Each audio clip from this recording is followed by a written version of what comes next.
Estimado profesor Joaquín y compañeros, saludos a todos. En este video exploraremos varios conceptos fundamentales de las referencias bibliográficas que hemos seleccionado para el análisis conceptual respecto a la importancia del pensamiento crítico y su aplicabilidad en la diversidad de contextos en Colombia. Claramente todo esto pensado a través de la educación. Así examinaremos estas teorías no solo desde su marco conceptual, sino también reflexionando sobre su aplicabilidad y relevancia para nuestras prácticas educativas en Colombia, donde enfrentamos desafíos particulares en nuestro sistema educativo. El artículo de Ramírez Ospina, publicado en el 2014 y titulado Capital Humano, una visión desde la teoría crítica, nos ofrece una perspectiva fundamental para repensar la educación más allá de su valor instrumental. Ramírez Ospina cuestiona la concepción tradicional del capital humano que reduce la educación a una simple inversión económica. Según este autor, este enfoque limita nuestra comprensión de la educación al verla principalmente como un medio para aumentar la productividad laboral, también como una herramienta para mejorar los ingresos individuales y por supuesto como un factor de crecimiento económico. Sin embargo, desde la teoría crítica, el autor propone una visión más amplia donde el capital humano debe entenderse como un proceso de formación integral que contempla varios aspectos, por ejemplo, el desarrollo de la autonomía del sujeto, la capacidad de reflexión crítica sobre la realidad social y la formación de ciudadanos participativos y transformadores. En el contexto educativo colombiano, estas reflexiones de Ramírez Ospina son particularmente relevantes, pues nuestro sistema educativo ha estado históricamente influenciado por políticas que priorizan indicadores económicos sobre la formación integral. Teniendo esto en cuenta, podríamos aplicar esta visión crítica en Colombia mediante la reformulación de nuestros proyectos educativos institucionales para que puedan trascender el enfoque meramente competitivo y productivo. Y por otro lado, el diseño de experiencias de aprendizaje que promuevan el pensamiento crítico y la conciencia social. En esta oportunidad, entonces, hemos considerado este texto en 4 ideas. Una de esas ideas es la crítica a la razón instrumental, donde se advierte por parte de Horkheimer cómo entonces la razón moderna se ha convertido en un instrumento de dominación. Y un ejemplo que nos muestra esta parte entonces puede ser como el caso de la tecnología se ha convertido en un instrumento para maximizar el control.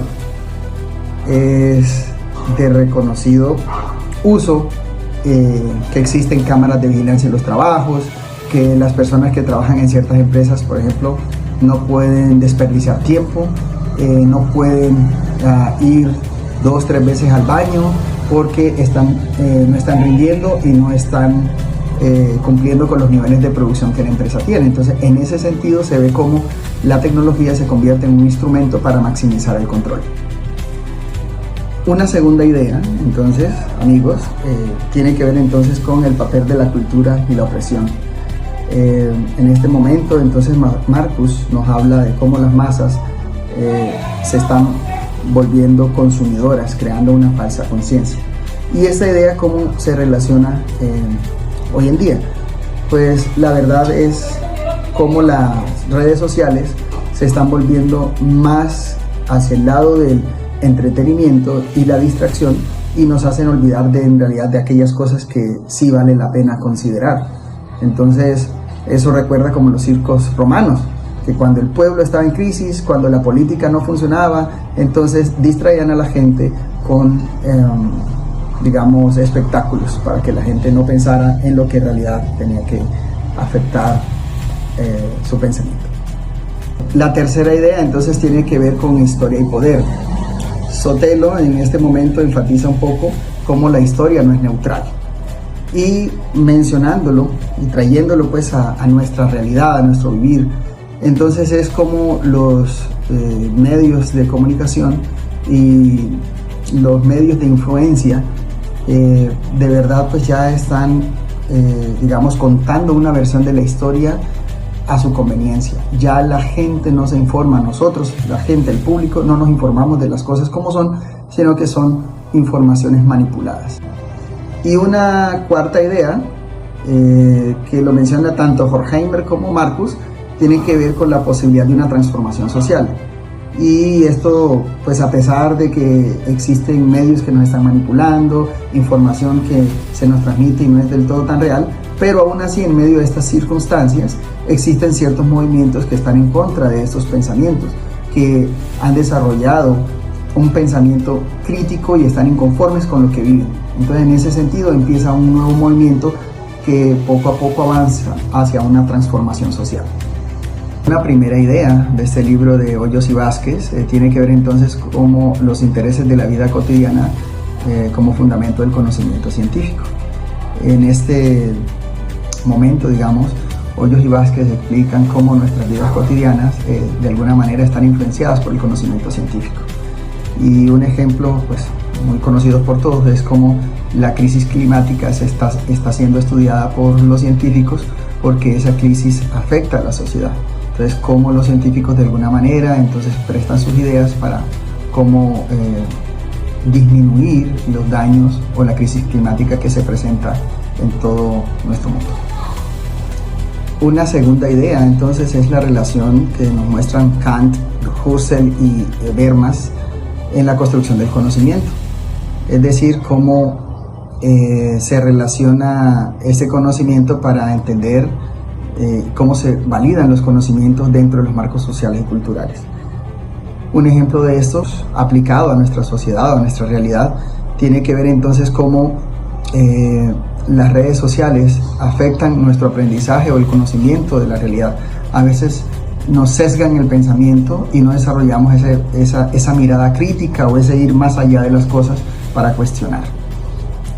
Una tercera idea del texto de Hoyos y Vázquez está relacionada en que la ciencia de alguna forma obedece a intereses nuestros, los humanos.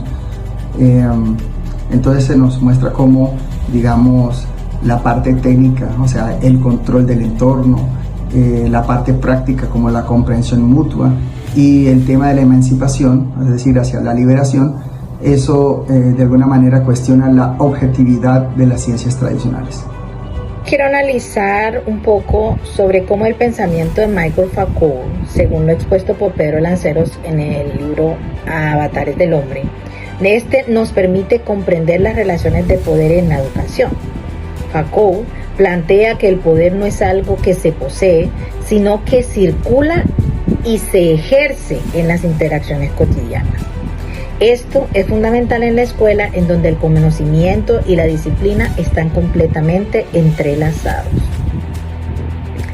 Foucault también señala que las instituciones educativas no transmiten conocimiento, sino que también regulan, normalizan comportamientos a través de mecanismos de vigilancia, exámenes, discursos de verdad. Entre otras palabras, la escuela moldea subjetividades, definiendo lo que es correcto o aceptable. Si la educación es un espacio de control, entonces nosotros nos podíamos cuestionar sobre cómo podremos subvertir esta lógica. Lanceros entonces nos ayuda a ver cómo, en lugar de asumir la escuela como un mecanismo inamovible, podemos aportar y transformarla en un espacio de resistencia. Debemos cambiar la relación entre docentes y estudiantes, en donde se promueve un aprendizaje basado en el diálogo y la crítica que propone Paulo Freire con su pedagogía liberadora. Esto también implica cuestionar las formas tradicionales de evaluación, control, apostando a metodologías más participativas en donde los estudiantes tengan más voz o se puedan escuchar. La propuesta de Foucault nos invita a pensar la educación no como un medio de instrucción, sino como un espacio en donde se juega el poder. Si queremos pedagogía crítica y emancipadora, debemos también desafiar los mecanismos de vigilancia y control que producen estas desigualdades. Por su parte, y ya por último, Aranda Parra y Parra Muñoz, que publicaron en el 2014 su artículo Tiempos críticos y pedagogías críticas, nos presentan un valioso compendio de teorías educativas críticas que enriquecen nuestra comprensión pedagógica. Estos autores destacan que las pedagogías críticas cuestionan las relaciones de poder implícitas en el acto educativo.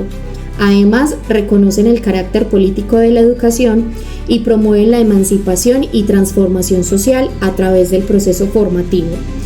Entre los conceptos fundamentales que podemos extraer de este artículo se encuentran la educación como práctica de libertad inspirada claramente en Paulo Freire, la importancia del diálogo y la problematización como métodos pedagógicos, el reconocimiento del educando como sujeto activo y no como receptor pasivo, y la concepción del educador como facilitador y no como transmisor de conocimientos. Para nuestro contexto educativo, que está caracterizado por profundas desigualdades sociales y regionales, las pedagogías críticas ofrecen un marco pertinente para transformar las prácticas educativas en territorios afectados por el conflicto, promoviendo así las pedagogías de paz y reconciliación. También podríamos desarrollar currículos contextualizados que respondan a las necesidades específicas de comunidades rurales e indígenas, por ejemplo, respetando sus saberes ancestrales.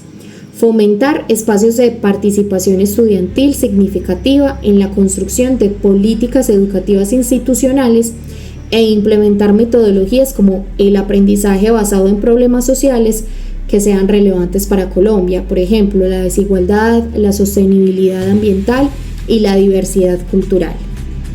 La aplicación de estas teorías en Colombia requiere un compromiso con la formación integral, el pensamiento crítico y la transformación social, adaptándolas a nuestras particularidades culturales y territoriales. Finalmente, los invitamos a reflexionar sobre cómo estas perspectivas críticas pueden enriquecer nuestra práctica docente cotidiana, convirtiéndonos en agentes de cambio para una educación más justa, inclusiva y transformadora en Colombia.